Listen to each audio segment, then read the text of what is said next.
So you've been thinking of moving to Qatar, but you have no idea how you're going to get a job here. My name is Sid, and I'm a British expat currently living in Qatar. I've been here for more than 2 years now, and today I'll share with you how I got a teaching job in Qatar amongst thousands of other applicants. I will also show you the mistakes I could have avoided in the process and the little known secrets to securing high paying jobs in Qatar. First, you need to understand why is getting a job in Qatar so hard, and that alone will save you months of delay. Qatar is an employer-driven market, which means companies take their time processing slowly and carefully when they are hiring someone, because they need to find the right person for the job. Because when they hire someone, they need to move them to another country, they need to get their visas done and documentation. They also need to maybe give them housing, pay for their children's schooling. So there's a lot of costs involved. So companies are not just going to hire anyone for a job. And most people fail in their applications because they apply randomly, not strategically.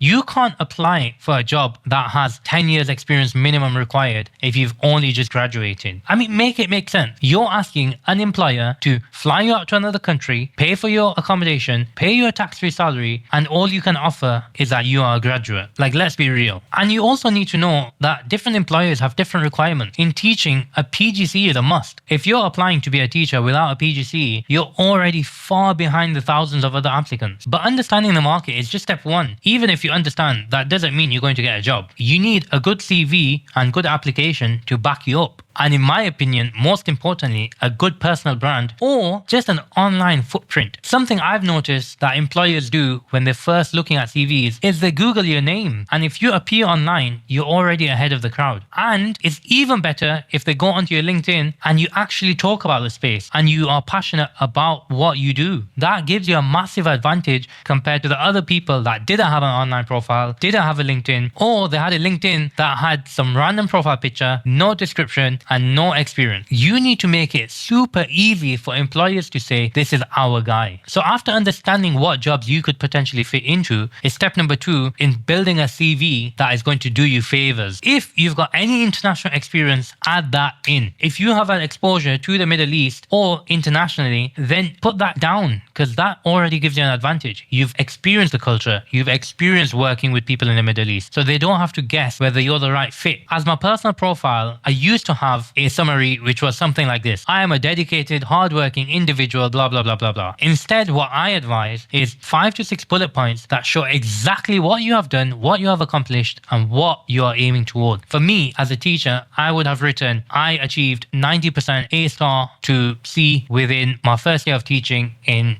edXL curriculum. This is just completely on the spot. But something that shows numbers, that shows percentages, that the employer can visualize and say, actually, he increased ROI of this company by spending less than half the budget. And after that, keeping it simple. Education, experiences, all of it should be simple, backed up with data. And the number one thing is making sure they can easily see that you are the right fit for the job. Get other people to look at your CV for this job role, this job description. And if they think, I'm not sure if you match the job description, then you need to improve your CV. And you might be thinking, that's a lot of hard work for applying for jobs. Well, you're also asking for a lot. You're also asking for a high-paying salary. You're asking for a really good accommodation. You're asking for schooling to be paid for your children. Obviously, it's going to be hard work. And if you're not willing to do the hard work, then don't apply or stop dreaming about moving to the Middle East. One common problem that I have right now is I have a bunch of people in my DMs saying they want to be a waiter. They want to be a customer service assistant. They want to work in admin. And they're from the UK. You are not going to get paid good money, and you're not going to survive in a country like Qatar on a salary of a waiter. Be realistic. Come on, guys. Now, even after all this, the perfect CV doesn't matter if you're not applying in the right places. You need to make sure you're going to the right people and the right places in order for your CV to even stand a chance. That's why step number 3 is really important. You need to apply where employers actually look. So for teaching, TES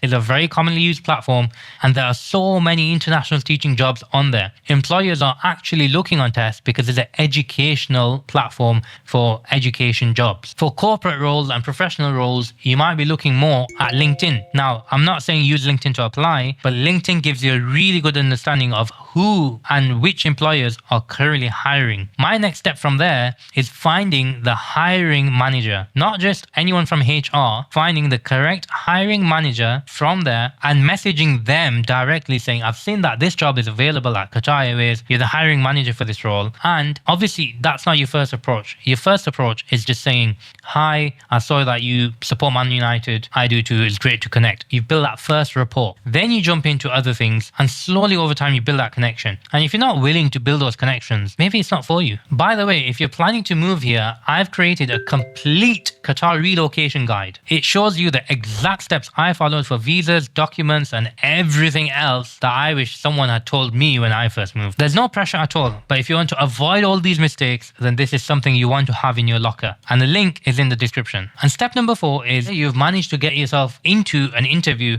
There are some practices that I would advise you follow. First of all, make sure you're aware of the culture of the company and the country. The last thing you want to say in your interview is something absolutely horrible and not appropriate to the culture at all. Forget your chances of moving abroad. So before my interview for my job in Qatar, I was actually on a part-time contract in my last place, which meant that I was already doing interviews with other schools in case I didn't get this job in Qatar. And in that process, I learned so much. So the main thing is practice, practice, practice. Put yourself in an interview room, in an interview scenario, get someone to ask you those questions that they're probably going to ask, and be prepared. The job application process itself is hard enough, but then they know that if you've gone through all of this just to get a job in Qatar, that you're probably the right candidate. You've got your job, but how do you follow up with HR without being annoying? Processes take long. In this country, processes take long, and that's just how it is. So if you've not heard back from your employer within 2-3 weeks, it's very normal. However, if it's been longer than that and you're thinking, okay, this is showing some red flags. If your employer has not responded to you in 2 months and you're due to move in 2 weeks, then you've got a problem. But don't panic if your employer has not responded until 2 weeks, 3 weeks.